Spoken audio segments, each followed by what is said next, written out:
प्रयागराज है, संगम नगरी है। ये वो नगरी है जहां लाखों श्रद्धालु आते हैं, खाली देश से नहीं विदेश से भी वो श्रद्धालु आते हैं। ऐसे में क्या होता है कि शहर के शासन प्रशासन के ऊपर बहुत बड़ी चुनौती होती है कि शहर सुंदर दिखे, साफ दिखे और मेंटेन्ड रहे। ऐसे में चलते इस वक्त हम मौजूद हैं प्रयागराज में और हमारे साथ जुड़ चुके हैं यहाँ के मेयर गणेश केसरवानी जी हैं हमारे साथ। सर बहुत बहुत शुक्रिया हमारे साथ जुड़ने के लिए। हमने देखा है नगर निगम द्वारा काफ़ी सारे ऐसे स्टेप्स लिए जा रहे हैं जिसमें शहर की सुंदरता को बढ़ाया जा रहा है और उसको बहुत बेहतरीन करा जा रहा है। दिन प्रतिदिन हम देख रहे हैं, हमने खुद की अपनी ग्राउंड रिपोर्टिंग में भी देखा कि एक आपने स्टेप लिया जहाँ पर जो है पेड़ लगाए गए, 10 महीने में पेड़ उगाए गए हैं और बहुत ही अच्छा इनिशिएटिव है। ऐसे में हमने चलते सुना है कि कुछ इनिशिएटिव ऐसे भी आप करने वाले हैं जिसमें लोगों के घर के बाहर रंगोली बनाई जाएगी। स्वच्छ जब वो साफ सफाई हो जाएगी तो उनसे कहा जाएगा कि वो अपने घर के बाहर रंगोली बनाएं, जिससे जो दूसरे लोग हैं वो भी मोटिवेट होंगे और उनके अंदर एक पॉजिटिव वाइब आएगी कि हाँ मुझे गंदगी नहीं करना है। तो इस बारे में थोड़ा और हम आपसे जानना चाहेंगे। देखिए, जनता के आशीर्वाद से जब मैं महापौर बना तो उस समय हमारे उत्तर प्रदेश के उप मुख्यमंत्री माननीय केशव प्रसाद मौर्य जी शपथ ग्रहण समारोह में थे। तो उन्होंने भी आग्रह किया था कि हम सब लोग स्वयं स्वच्छता के प्रति जागरूक होंगे और स्वयं लगेंगे भी। तो इस नाते प्रतिमा हम लोग स्वच्छता का श्रमदान स्वयं करते भी हैं। लेकिन मन के अंदर ये भाव जागृत हुआ कि प्रयागराज, जैसा कि आपने कहा कि लाखों तीर्थयात्री यहाँ आते हैं, करोड़ों लोग आते हैं। 2025 का महाकुंभ पूरे विश्व के लिए एक आकर्षण का विषय बने, प्रयागराज से एक संदेश जाए, पूरी दुनिया के लोग जो आएंगे वो प्रयागराज देखें तो कल्पना लेकर के जाएं कि जैसा सुंदर प्रयागराज है वैसा ही सुंदर पूरा भारत होगा। तो इस नाते जिम्मेदारी हम लोगों की बड़ी है और ये जिम्मेदारी तभी सफल हो पाएगी जब हमारी प्रयाग की जनता भी इसमें अपना सहयोग देगी। स्वच्छता को लेकर के प्रयाग की जनता को जोड़ने के लिए अभी महामहिम राष्ट्रपति जी के द्वारा गंगा टाउन सिटी में प्रयागराज को दूसरा पुरस्कार मिला था। तो ये हमारे लिए उपलब्धि थी, प्रयाग की जनता के लिए भी उपलब्धि थी। उसी को ध्यान में रखते हुए कैसे हम इसे और बेहतर कर सकें और एक नंबर पे आएँ। तो एक विचार मन में आया कि हम समाज को भी स्वच्छता के विषय से जोड़ें, जो माननीय प्रधानमंत्री जी का प्रिय विषय है।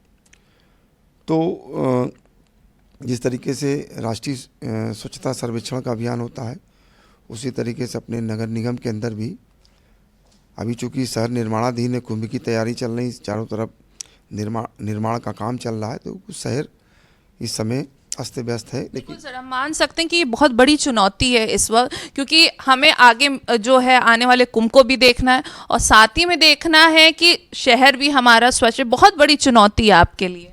इसीलिए तो तैयारियों के साथ साथ हमने एक रोड मैप तैयार किया है कि घर घर रंगोली अभियान, समाज को कैसे स्वच्छता से जोड़ा जाए, समाज के अंदर कैसे ये उत्साह पैदा किया जाए कि स्वच्छता भी हमारे लिए एक पर्व है, एक त्यौहार है। सफाई कर्मचारी हमारे सुबह सफाई करके चले जाते हैं, लेकिन अगर समाज अज्ञान रहेगा तो 10 बजे कूड़ा फेंक देंगे, 12 बजे कूड़ा फेंक देंगे, तो हमारे जो सफाई कर्मचारी हैं, जो उनका श्रम है, उसका भी अपमान होता है और फिर एक गंदगी का साम्राज्य दिखाई पड़ता है। तो लोग ऐसा ना करें, इसलिए सफाई के बाद हर परिवार अपने घर के सामने एक छोटी सी रंगोली बनाएगा, जो दूसरे लोगों के ऊपर एक मनोवैज्ञानिक दबाव बनाएगा कि नहीं, रंगोली बनी है, साफ़ सफाई है, इसलिए हमें गंदगी नहीं करनी है। तो ये 12 घंटे 24 घंटे ये स्वच्छता बनी रहेगी।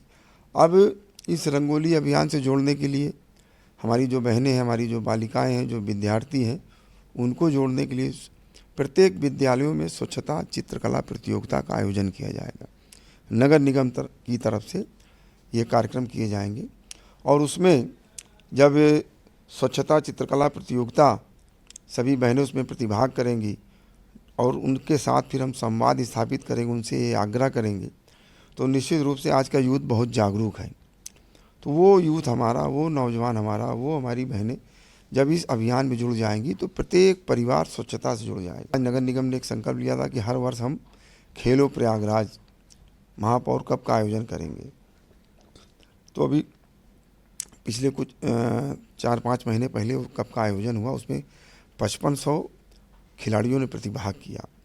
तो इन नौजवानों की शक्ति के माध्यम से उनको जोड़ करके स्वच्छता के लेकर के जागरूकता रैली है, गोष्ठियाँ हैं, इस प्रकार के आयोजन के माध्यम से तो जो युवा शक्ति हमारी है उसको पूरी तरीके से इन कार्यक्रमों, इन अभियानों के माध्यम से जोड़ करके इस प्रकार का दृश्य पैदा करना है कि 2025 में जब दुनिया के लोग प्रयाग आएँ तो महसूस करें कि वास्तव में पूरा भारत इसी तरीके से सुंदर होगा। उस दिशा में हमारे माननीय प्रधानमंत्री जी, माननीय मुख्यमंत्री जी, हमारे प्रयाग के उप मुख्यमंत्री जी, ये सब लोग निरंतर अपना मार्गदर्शन दे रहे हैं, सारे संसाधनों को पूरा कर रहे हैं, पैसे का भी कोई अभाव नहीं है। आज ही मैंने जो कूड़ा रहित हमारा शहर बने उसके लिए मैं आपको बताता हूँ, कल लगभग 27 से 28 लाख टन कूड़ा हमें विरासत में मिला था, लेकिन पिछले 1 साल के अंदर ही हमने लगातार उसमें निरीक्षण करके, अधिकारियों के साथ संवाद स्थापित करके और मेला प्राधिकरण से बात करके, शासन से बात करके कई नई टेक्नोलॉजी के साथ हमने कूड़े के निस्तारण का काम प्रारंभ किया। आज वहाँ बड़ी संख्या में कूड़ा समाप्त हुआ है, ज़मीन खाली हुई है। 54,000 वृक्ष उस खाली ज़मीन में लगाने जा रहे हैं और आज ये एक विंडो पैड का, मानसून पैड का हमने लोकार्पण किया। वहाँ पर 300 टन कूड़ा प्रतिदिन वहाँ निस्तारित होगा। तो इस तरीके से लगभग 1400-1500 टन कूड़े का निस्तारण प्रतिदिन हम कर रहे हैं। 200 टन का CNG गैस प्लांट भी लग गया है, वो भी अगले महीना प्रारंभ हो जाएगा। 4 नए MRF बने हुए हैं और एक और प्लांट लगा हुआ है जो 4-5 दिन बाद उसका उद्घाटन होगा, 200 टन का। तो ऐसा करके लगभग 1500-1600 टन प्रतिदिन कूड़ा हम निस्तारित करने का काम करेंगे। शहर से डेली 500-600 टन कूड़ा निकलता है, यानी जो हमारा बैकलॉग है उसको भी हम बड़ी तेज़ी के साथ समाप्त करने में सफल होंगे और जो भी ज़मीन खाली होगी उन सारी ज़मीनों में वृक्षारोपण करके उस पूरे क्षेत्र को हरा भरा बनाने का प्रयास करूँगा। अभी आप स्वयं कह रही थी कि हमारे नैनी के समोगरा ग्राम में पिछले अगस्त में 1,19,000 पौधे नगर निगम के द्वारा हम लोगों ने लगाया था। आज वहाँ एक घना जंगल बन गया है। बिल्कुल सर, ये तो हमने अपनी ग्राउंड रिपोर्ट में देखा है। वहाँ चिड़िया आ गई, वहाँ कोयल आ गए, वहाँ पर मोर आ गए और ऐसा लगता है कि, और जबकि वहाँ पर ऐसी ज़मीन थी जहाँ राखड़ पड़ी थी और मुर्गे और न जाने जानवरों के खाल और क्या क्या पूरी गंदगी से पटा पड़ा था।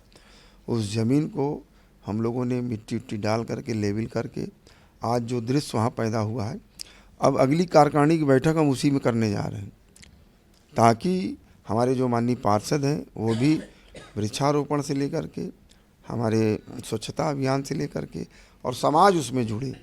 माननीय प्रधानमंत्री जी ने एक आह्वान किया, एक पेड़ माँ के नाम।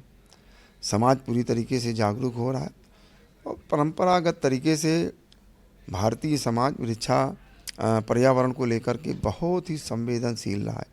हमारे पूज्य ऋषि मुनियों ने इसीलिए से पूजा पद्धति से जोड़ने का काम किया। हम वृक्ष को, पौधों को, धरती माँ को, पर्वत को, सागर को, नदियों को, पशु पंछियों को, जीव जंतु सबको पूजने का काम करते हैं।